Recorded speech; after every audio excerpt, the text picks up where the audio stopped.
Bonjour tout le monde, après environ 2 mois d'absence pour cause de déménagement en Nouvelle-Zélande, voici ma 3e vidéo que je suis très heureuse de vous partager, tant cela me tenait à cœur. Aujourd'hui, je vous parle de mon dernier 10 km et du sub 40, effectué le 27 avril 2025, quelques jours avant mon départ en Nouvelle-Zélande. J'aborde ici comment j'ai pu atteindre cet objectif sous 2 angles. Un, en termes de physiologie de l'entraînement, quelles sont les séances clés qui m'ont permis de passer un cap et de franchir la barre symbolique des 40 minutes, et un, plus en termes de savoir-être, comment est-ce que la psychologie a aussi joué un rôle dans l'atteinte de cet objectif. Posons le contexte. Je tiens d'ores et déjà à signaler que l'atteinte de cet objectif s'est fait 9 semaines après avoir déjà tenté le sub 40 minutes sur le 10 km de Cannes le 23 février 2025. Ce jour-là, je passe le kilomètre 5 en 19 minutes et 50 secondes et je suis donc encore dans les clous. Puis quelques centaines de mètres après seulement, vient le point de compter et je craque complètement, terminant la course dans la douleur et en 42 minutes avec un très beau positive split.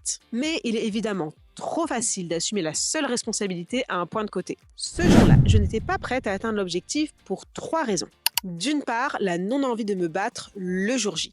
Un 10 km couru à 100% de ses capacités, c'est courir en moyenne à 90% de sa VMA, soit à la vitesse la plus rapide que vous pouvez tenir en utilisant l'oxygène comme source d'énergie, et à 95% de sa fréquence cardiaque, donc oui, c'est difficile. Personnellement, je redoute cette épreuve beaucoup plus qu'un marathon, dans le sens où, sur un marathon, tu as le temps d'apprivoiser la douleur. Si tout se passe normalement, elle survient dans les 10 derniers kilomètres, donc tu as le temps de t'y préparer, et personnellement, je suis presque contente quand ça arrive, car je me dis, ok, ça y est, c'est le moment où je suis prête à t'affronter. Sur un 10 km, la douleur, elle arrive de suite, et je trouve que c'est trop violent à gérer, tant pour ton corps que pour ton cerveau. Donc oui, il faut être prêt à se battre, ce à quoi je n'étais pas prête sur cette course. Deuxième raison à la non-atteinte de cet objectif, je n'avais pas le sourire sur la ligne de départ et j'étais angoissée de la douleur qui allait arriver avant même le coup de pistolet de départ. Donc forcément, je n'étais pas relâchée en courant. L'économie de course, soit la capacité d'un coureur à utiliser le moins d'énergie possible pour maintenir une vitesse donnée, est un des 3 facteurs de performance en course à pied et fonctionne aussi pour le 10 km. En courant à 90% de sa VMA, il est primordial d'être relâché dès le début pour tenir malgré la fatigue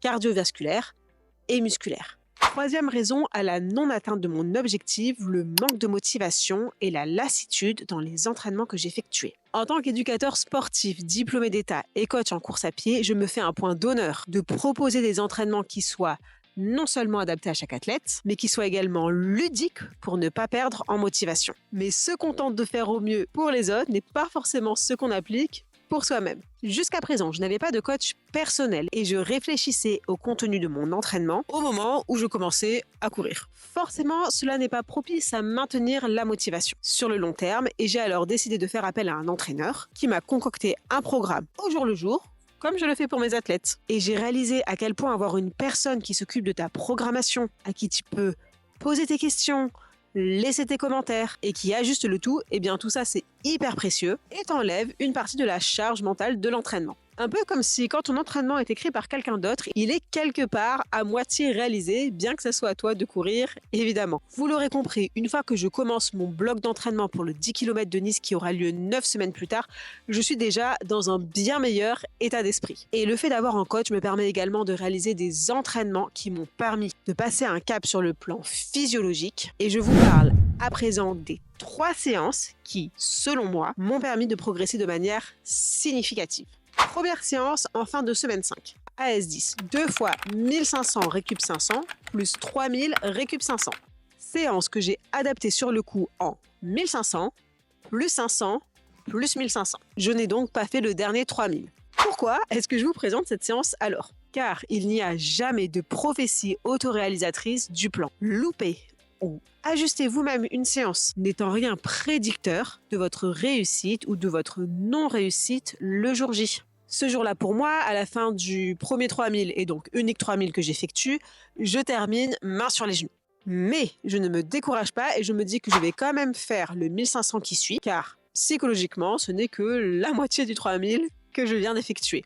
Quoi qu'il en soit, j'ai tout de même franchi un cap lors de cet entraînement, même s'il n'a pas été validé à 100%, en habituant mon corps à courir à allure spécifique et en aidant mon corps également à enregistrer l'allure. Je voulais aussi vous parler de cette séance, car c'est la séance où j'ai effectué le plus gros bloc de volume à AS10 et que cela intervient en semaine 5 sur mon bloc d'entraînement de 9 semaines. S'en suivent des séances plus axées VMA, dont je vous parle à présent et qui ont tout leur intérêt pour une progression sur du 10 km. Deuxième séance, 8 fois 3 minutes à 87% de VMA, enchaîné avec 1 minute à 100% de VMA 15 jours avant la course. Et le tout théoriquement sans récup. C'est-à-dire que quand tu as terminé ta première répétition de 3 minutes et de 1 minute, tu enchaînes de nouveau directement avec les 3 minutes. Tu ne prends pas de pause entre les 3 minutes et les 1 minute. Pourquoi ce combo? Ce type de séance mélange du travail proche du seuil, 3 minutes à 87% de VMA, avec des relances courtes mais explosives à 100% de VMA. Et quels sont les intérêts physiologiques? Les 3 minutes à 87% de VMA stimulent la capacité aérobie maximale sans trop t'épuiser. La minute à 100% de VMA fait recruter un maximum de fibres musculaires rapides tout en gardant un temps sous tension court, ce qui limite la fatigue. L'enchaînement travaille la tolérance au changement de rythme, très utile pour un 10 km où les relances sont fréquentes. Virages, faux plats, dépassements, etc. Ce type de séance booste la capacité à maintenir une allure rapide sans exploser grâce à une meilleure clairance du lactate, soit la capacité à recycler le lactate sous forme d'énergie et que ce dernier soit de moins en moins un déchet métabolique qui vient te freiner. Là aussi, j'ai adapté l'entraînement en cours de route et j'ai pris une petite récup au bout de la 3e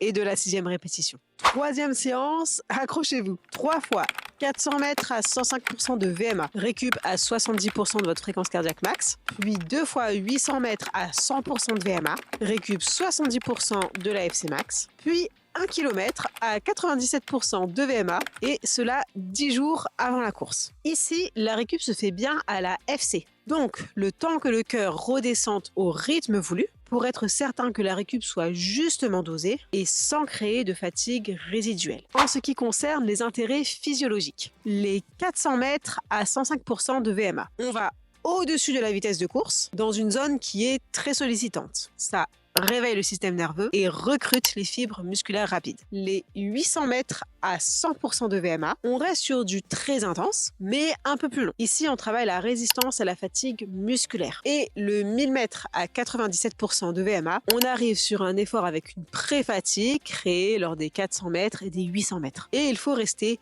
fluide et relâché. Ce dernier effort simule en quelque sorte le dernier kilomètre d'un 10 km en course. Ici, j'ai passé la séance, non sans que ce soit facile, bien évidemment, mais le fait d'avoir tenu l'allure sur le dernier 1000 mètres m'a permis d'être en confiance à 10 jours de la course, c'est certain. Voilà pour les 3 séances qui m'ont aidé à passer un cap. Attention, ici je vous ai présenté des séances qui sont difficiles et gardez en tête que ces séances s'inscrivent dans un contexte global où j'ai effectué beaucoup de volume à basse intensité. Il ne s'agit assurément pas d'enchaîner ce type d'entraînement à intervalles rapprochés et sans que cela soit dilué dans un volume d'entraînement qui reste facile. Vient à présent le jour de la course et je reprends le volet plus psychologique. Contrairement aux 10 km précédents, j'ai le sourire sur la ligne de départ et je suis tout simplement content d'être là en me disant que si ce n'est pas pour cette fois-ci, ce sera pour une autre. Je me sens aussi portée par l'énergie insufflée par mon départ qui approche en Nouvelle-Zélande et tout ça me permet de courir en étant la plus relâchée possible. Et à mon sens, garder le sourire et rester relâché, ce qui me permet de rester lucide tout au long de la course avec une bonne régularité sur mes temps de passage à chaque kilomètre. Résultat, 39 minutes et 42 secondes et 10e senior féminine. Voici donc pour les enseignements dont je souhaitais vous parler aujourd'hui, en espérant que cela puisse vous servir, tout en gardant toujours à l'esprit qu'il s'agit de tester par vous-même et d'ajuster et qu'il n'y a pas de vérité universelle. Prenez soin de vous!